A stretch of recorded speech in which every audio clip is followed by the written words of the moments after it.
களத்தில் இருக்கக்கூடிய வேட்பாளர்கள்லாம் நமக்கு ஒரு தூசு, அவங்கெல்லாம் பக்கத்திலே வர முடியாது. சும்மா பார்த்தீங்கன்னா சோசியல் மீடியாவில் போட்டுட்டு ரொம்ப பெரிய ஆளை காமிச்செல்லாம் ஆகாது. நீங்க இருக்கக்கூடிய ஒவ்வொரு நாடாளுமன்ற உறுப்பினரை எடுத்துங்க, தொகுதி எடுத்துங்க. இருக்கக்கூடிய சூழ்நிலையில இந்த 3 தொகுதிக்கு உட்பட்ட இங்க யார் திட்டங்கள் கொடுத்தாங்க? சரி, இன்றைக்கு நீலகிரி நாடாளுமன்றத்தில் இன்றைக்கு அங்கே நிற்க போகிற பெரிய ஜாமான் தான், மாற்றுக்கருத்து இல்லை. இன்றைக்கு ராசா அவர் எப்படிப்பட்டவர் உங்களுக்கு தெரியும். சரி, இன்றைக்கு மத்திய அமைச்சர் முருகன் நிற்கிறார். நம்முடைய வேட்பாளர் சாதாரண வேட்பாளர் தான், அது அதிமுக. அதிமுக சாதாரண இங்க வருவாங்க, அப்படிதானே?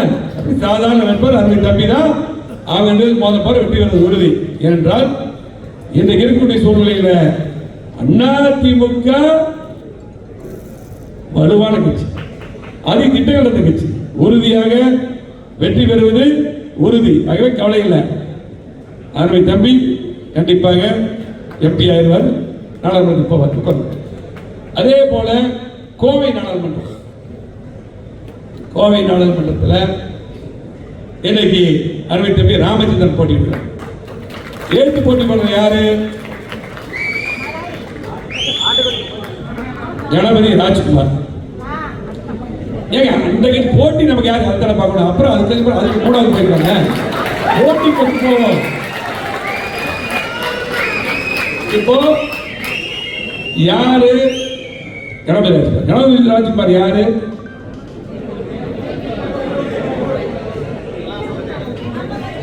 நம்ம புரட்சி அம்மா அவர்கள் மேயருக்கு வாய்ப்பு கொடுத்து, மாவட்டத்திற்கு வாய்ப்பு கொடுத்து, அதுக்கு மேலே சேமா வெளிச்சாமி மண்டல மண்டல மண்டல தலைவராக அம்மா இருக்கும்போது வாய்ப்பு கொடுத்து, அதுக்கு மேலே மாணவர்கள் பல்வேறு வாய்ப்புகள் கொடுத்து இந்த கட்சி அடையாளம் காமிச்சு இன்றைக்கு இந்த கட்சிக்கு துரோகம் பண்ணிட்டு திமுக பேசியிருக்காங்க.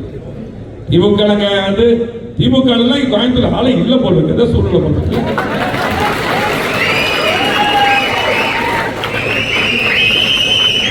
வேட்பாளர்கள் தகுதி யாருக்குமே இல்லையான்னு தெரியலாங்க, இல்ல போல திமுக. ஆகவே இன்றைக்கு நம்முடைய தொண்டர்கள் இன்றைக்கு விட்டுவாங்களா, அதிகமா வெறியோட வேலை செய்வாங்க. இத்தனை வாய்ப்பு, சரி அது கரெக்ட். அவர் நம்ம ராமச்சந்திரன் பக்கத்தில் வர முடியுமா? ஆகவே ஒரு கொள்கை இல்லாத, அதே விசுவாசம் இல்லாத. ஆகவே திமுக அதிமுக போட்டி, அதுல வேட்பாளர் அங்க ஒண்ணு இல்ல, டம்மி இல்லையா? இதான் சொல்ல. சரி, அடுத்தது எடுத்துங்க. யாரு? இன்னைக்கு அண்ணாமலை நிற்கிறார்.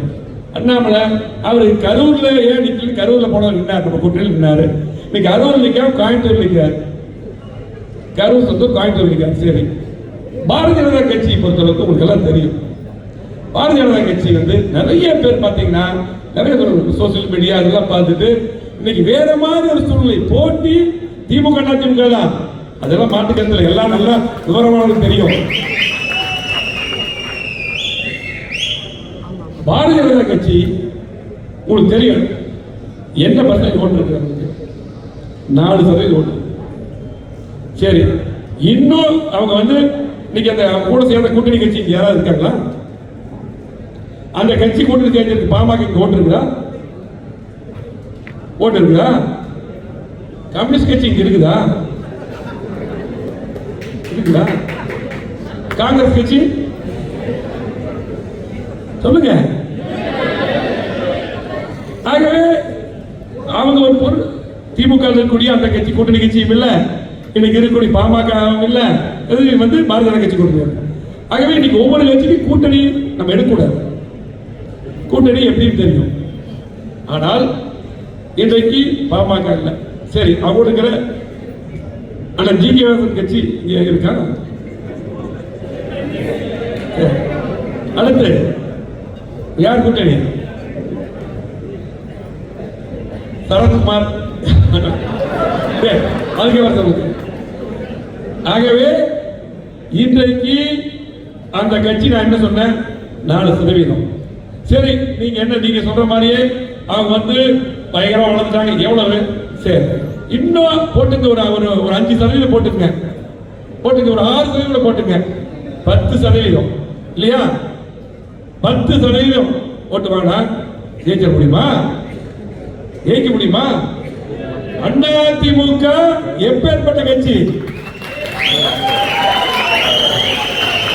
எப்பேற்பட்ட கட்சி?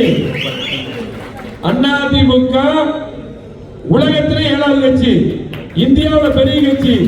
புரட்சித்தலைவர் எம்ஜிஆர் அவர்கள் 17 லட்சம் உறுப்பினர்கள் உருவாக்குறாங்க. புரட்சித்தலைவர் அம்மா அவர்கள் 1.5 கோடி தொண்டர்களை உருவாக்குறாங்க. எடப்பாடி அவர்கள் 8 கோடி உறுப்பினர்கள் உருவாக்கி காமிச்சிருக்காரு. கிட்டத்தட்ட 33-34% உள்ள பெரிய கட்சி நமக்கு வந்தா திமுக. மற்ற கட்சி எல்லாம் நம்ம பெரிய கட்சிங்க. நம்முடைய தொண்டர்கள் பல நம்ம அதிகம். இது போல மக்கள் போட்டு இருக்காங்க. தப்பு சொல்லுங்க. இதுதான் தேர்தல் கணக்கு. சும்மா வாட்ஸ்அப்ல மீடியால போட்டுட்டு பெரிய அப்படி தலைவர்கள் காமி அதெல்லாம் வேலைக்கு ஆகாது. ஃபீல்ட் அப்படித்தான். இதான ஊரா மூத்த தலைவர்கள் இருக்காங்க, எல்லாம் தெரியும். நிறைய இதானுங்க நமக்கு திமுக அதிமுக போட்டு. ஆகவே யாரும் கவலைப்பட வேண்டியதில்லை. நமக்கு ராமச்சந்திரனுடைய வெற்றி உறுதி.